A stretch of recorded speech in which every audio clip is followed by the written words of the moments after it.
There was a dull knock on the door. Dmitri jumped in surprise. He sat on the floor and nervously bit his nails.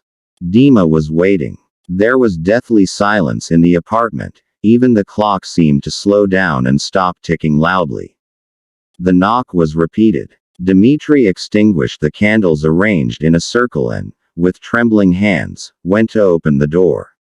"Hello." A gray-haired stranger in a faded vest greeted the owner of the apartment. "What you need?" Dmitri asked sternly. He wanted to get rid of the uninvited guest as soon as possible. "I think you called me, didn't you?" said the guest. "May I go?" "Is it he?" Dima thought with fear, letting the guest pass. "Yes, it's me." The stranger seemed to read the man's thoughts.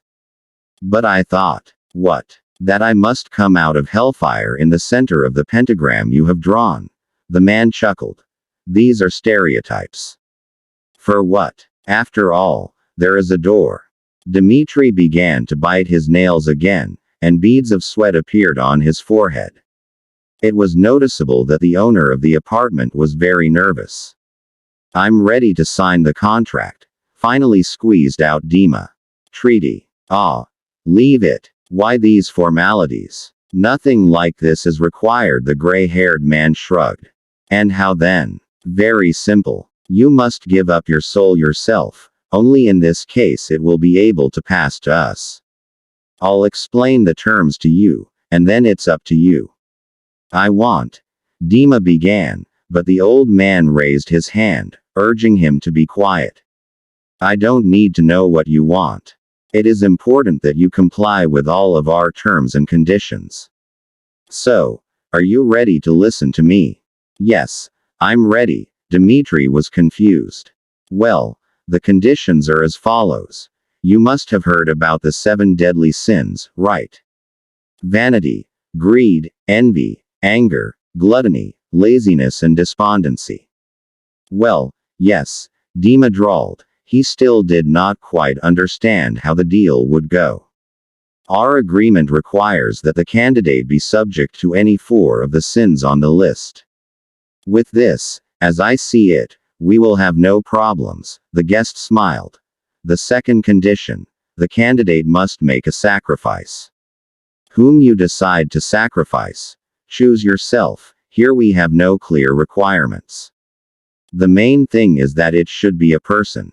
As soon as you fulfill the terms of our agreement, you will immediately receive everything you wanted. Do you understand? And what will happen when well, there, at the end?" Dmitri stammered. "Oh, don't worry about it. Everyone creates their own hell for themselves. No devils will boil you in cauldrons. How much time do I have before you come back?" "As many as you need. I will come to you at the moment when you are ready for it," the guest answered vaguely and went to the exit.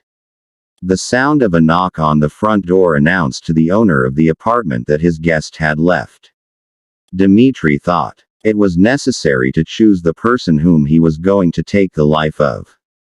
In the end, after going through all his relatives and friends, the man chose his mother-in-law.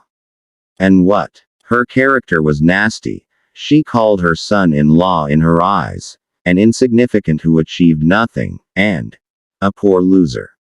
And then, if everything goes as planned, his wife will thank him again. And she doesn't need to know about it. That same evening, Dmitri presented to his beloved mother-in-law, obsessed with all kinds of dietary supplements and vitamins, a new, unique dietary supplement, allegedly brought by his good friend from Europe. Inside the jar, Dima poured pills with a high content of potassium, knowing that the woman already had heart problems, and these pills would do their job in a week. The plan worked. Just 2 weeks later, Dmitri raised a glass for the repose of an untimely deceased relative at her funeral. Years passed. Dmitri soared high up the career ladder, and then completely opened his own business. Money flowed into his pockets like a river. But not only did the man want this, money alone was not enough for him, he craved power.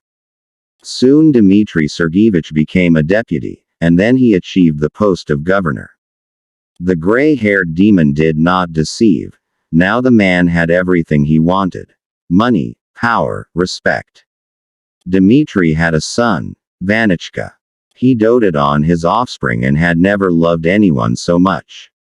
Such a good kid. Unfortunately, Vanichka was born with a rare heart disease, and soon he had a difficult operation, after which he would become completely healthy. A few days before the operation, Dima's wife decided to visit her father with Vanichka. While the woman was drinking tea with her father in the kitchen, 4-year-old Vanya was playing in the room. On the way home, the boy suddenly became ill. The boy died before reaching the hospital. The dose of potassium was greatly exceeded in his body. As it turned out later, the boy found in his grandfather's apartment the very vitamins that Dmitry gave to his mother-in-law before her death. The father-in-law swore that he did not know where the boy could find them. After death he collected all her things and took his wife to the dacha, and threw away the pills. There's no way these vitamins could be there. But nevertheless, the fact remained. Vanya was dead. For a sick child, such a dose of potassium was fatal. After the death of his son, Dmitry was not himself from grief. He blamed himself for Vanichka's death. The man drank all day, and he no longer wanted to live. One evening, when Dima was left alone, the gray-haired demon knocked on his door again. He hasn't changed a bit over the years. You are ready? The demon asked from the threshold. Yes. I don't want to live anymore. The demon took the desperate man by the hand. Dmitry was enveloped in a pinkish glow. He felt the heat emanating from the guest's hand, and plunged into a fog. A gray-haired man in a faded waistcoat picked up a red tie from the place where Dmitry had just stood and said, referring to the tie, "But your mother-in-law didn't have time to take these pills. You achieved everything yourself. Oh, mortals, you sell your soul for what you can get anyway, but your talents will come in handy for me. An excellent copy for the collection of my miracle shop."